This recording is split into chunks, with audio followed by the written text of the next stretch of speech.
We had my overseer, we're part of Dove Network, and my overseer talked about going to an elder team that was getting ready to split up, and they called him in as last resort, last rites, I guess. And so he was going to the meeting, and he heard the Holy Spirit say, the first thing I want you to do is to worship and pray for 45 minutes before you hear the issues at hand. He said, okay, that's what I'll do.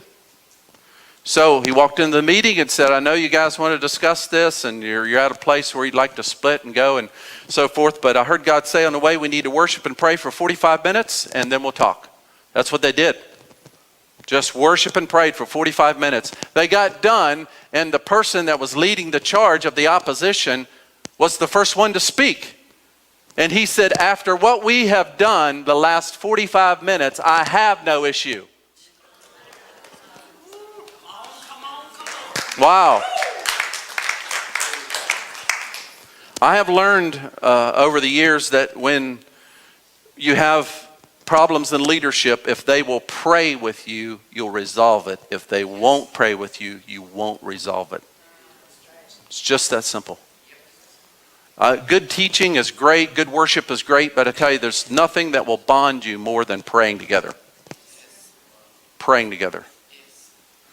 For some years here in Winchester, one mentioned last night about the pastors going away and praying together, and one pastor in a very large church with a large staff told me after several years of being with us, he said, honestly, I am closer to you guys as pastors in the community than I am my own staff.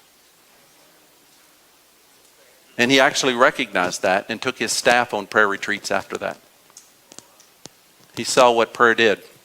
When you get in the presence of God together, it bonds you in a way that nothing else will.